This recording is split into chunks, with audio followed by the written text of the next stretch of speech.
confident communicator and has served as a sergeant at arms and was our past secretary. He would like to share 2 success principles that have helped him achieve success. The speech title is Dream It and Confess It.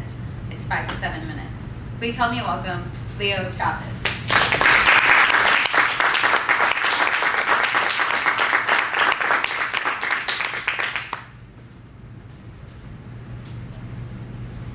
What are the 2 success principles that one must apply in order for them to become successful?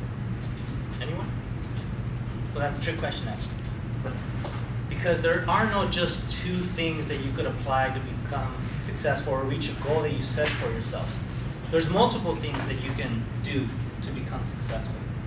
But during my extensive research that I did and the degree that I got on GoogleSearch.com, I found a lot of different things. People have different opinions, and we have a lot of successful people giving their 2 cents as to what helped them, what philosophies, what mindsets that they used to get to where they wanted to get to. But the 2 things that stood out to me that caught my attention is something that I am familiar with because I've applied them myself and they've worked. And number 1 is visualization. Number 2, affirmation. Visualization, all our great leaders have visions, great visions, and that's why they get a lot of people on board to follow them and make their vision a reality. They have this gift of being able to use their imagination and place themselves in the position where they see themselves, in the situations that they want to come about. What they do, for example, when they're around their friends, I could picture them talking, saying, you know what? I have a dream that one day my 4 little children will be part of a nation that will not be judged by the color of their skin, but by the content of their character. I have a dream today. It's what the great Reverend Martin Luther King said.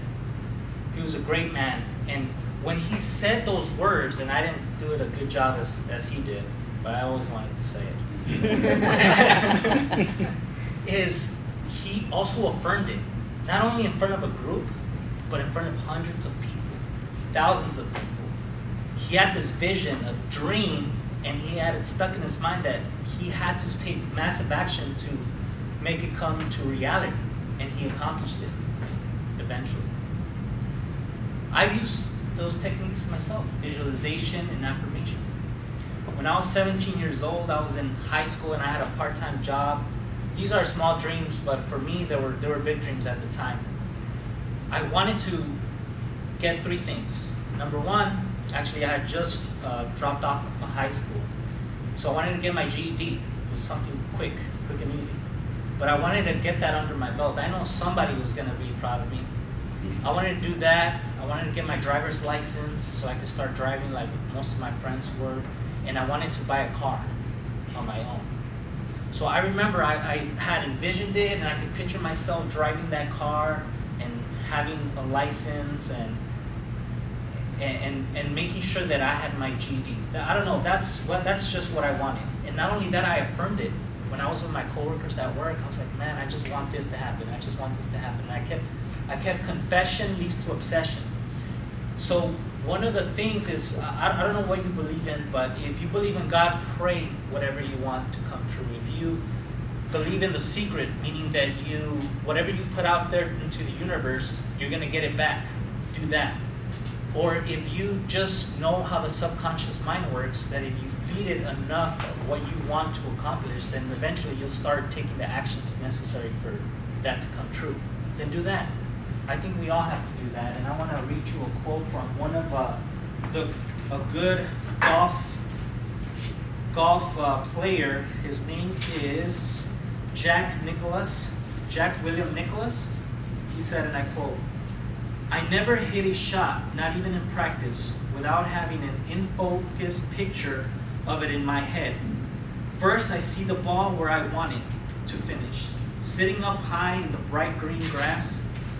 Then the scene quickly changes its path, its trajectory, even its behavior on the landing. Then there's a sort of fade out, and the next thing shows me the kind of swing that will turn the previous images into reality. Tiger Woods says that 50% of the game of golf is visualization. So I think that's something that we all have to use and implement, including the speech. I had to envision myself, and that's something that has helped me out when I give public speeches or when I'm taking a role here in Toastmasters. So those are the two things that if you apply them, do your research, I'm sure you'll find somebody on Yahoo or Google.com that'll talk about having a vision and also confessing it and make your goals come true. Mr. Toastmaster.